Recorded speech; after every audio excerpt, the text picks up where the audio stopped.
Sepanjang perjalanan yang berat untuk kita ukir bersama, jadi sebuah cerita pahit getirnya kisah ini, namun kuat dan menguatkan sebagai perekat setiap hati yang condong pada mimpi. Assalamualaikum warahmatullahi wabarakatuh. Di sini langsung kita masuk ke bahan modul pengajaran kita, yaitu kita akan memperkenalkan dulu bagaimana fungsi daripada hub. Di sini hub mempunyai 8 port, antara 1, 2, 3, 4, 5, 6, 7, 8.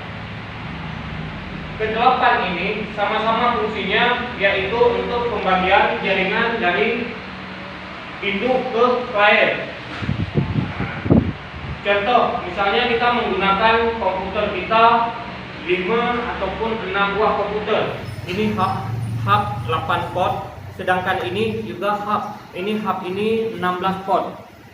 Namun tujuan sama dan fungsinya juga sama. Tidak ada perbedaan, fungsinya juga sama hub ini. Bahkan dia ada yang lebih. Bahkan ada yang lebih portnya, bahkan ada yang 32, ada yang 42, bahkan ada yang ratusan. Oke. Sedangkan fungsi dan hub dan switch dalam jaringan komputer, kita perlu hubungan fungsi untuk menggabungkan beberapa komputer menjadi sebuah kelompok jaringan, yaitu disebut dengan hub. Hub adalah istilah umum yang sering digunakan untuk menerangkan sebuah subcentral connection point untuk komputer pada network. Fungsi dasar yang dilakukan oleh hub adalah menerima sinyal dari satu komputer dan mentransmisikan ataupun mentransfer ke komputer yang lain. Itu dengan menggunakan sebuah hub. Sekarang kita akan melihat bagaimana modul induk jaringan yang pertama. Di sini kita bisa melihat ini adalah router modem yang pertama. Ini adalah router induk. Dari router induk kita memakai kabel LAN UTP. Kita menggunakan pada port yang kedua. Kemudian kita memasukkan ke hub. Dari hub kita memasukkan pada urutan yang pertama. Kemudian kita mengambil kabel UTP yang kedua, kita masukkan pada port yang kedua. Kemudian ini langsung kita masukkan ke komputer. Ini sudah kita masukkan ke komputer. Kemudian di sini kita mencoba untuk mengatur IP address. Nah, bagaimana cara kita mengatur IP addressnya dulu? Agar tidak beradu antara klien pertama dan klien kedua serta klien ketiga dan seterusnya. Kita coba melihat IP-nya di sini berapa yang digunakan. Setelah kita mengetahui berapa IP yang digunakan di sini, kemudian kita baru bisa men-setting di sini. Kita coba mengatur IP-nya dulu. Nah, di sini kita mengatur IP di shank adapter, kemudian Ethernet. Pada Ethernet kita coba untuk mengklik kanan, kemudian properti. Kemudian kita mencari Internet Protocol version 4 ataupun TCP IPv4. Kemudian kita klik properti. Nah, pada awalnya di sini, kemudian kita coba untuk meletakkan IP. IP ini kita melihat dari router port yang pertama. Kita melihat IP yang di sini, di modem yang pertama. Kita coba melihat IP-nya di sini berapa yang digunakan. Setelah kita mengetahui berapa IP yang digunakan di sini, kemudian kita baru bisa men-setting ke sini.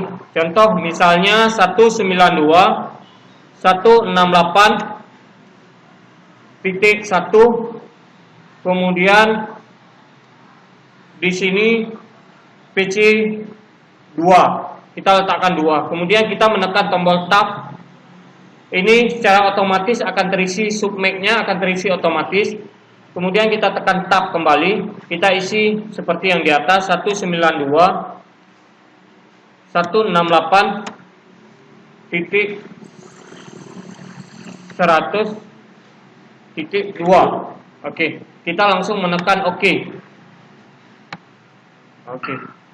Untuk settingan komputer yang selanjutnya juga hal yang sama, cuman nomor IP ujungnya saja yang berbeda. Setelah kita mengisi pada ujung kedua, kemudian kita mengisi yang satu lagi ujungnya 3. Nah, untuk komputer yang selanjutnya juga hal yang sama dengan nomor IP yang berbeda.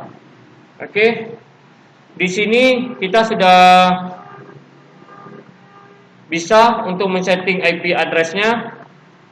Itu kalau sudah terkoneksi berarti settingan mikrotik kita ataupun modem sudah sempurna. Nah, kalau seandainya tidak bisa terkoneksi, kita harus memperhatikan dulu letak IP di sini, di mana kesalahan yang saat kita mengisinya. Nah, kita memperhatikan kembali di sini. Kita mencoba untuk memperbaiki IP-nya di sini, di mana kesalahan kita. Nah, kita coba memperbaiki kembali IP-nya. Misalnya di sini 3. Nah, di sini juga kita letakkan 3. Oke. Kemudian kita tekan OK. Kita lihat apakah sudah terkoneksi atau belum. Jika sudah terkoneksi, berarti pemasangan kita sudah benar. Kita coba lihat di sini apakah sudah terkoneksi.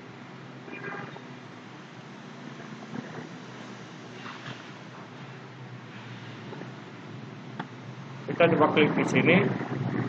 Kalau sudah terkoneksi, berarti settingan kita sudah berhasil. Oke. Kalau sudah bisa terkoneksi seperti ini, berarti settingan kita sudah berhasil. Oke. Itu penjelasan saya sedikit tentang router board 9516 2 HND.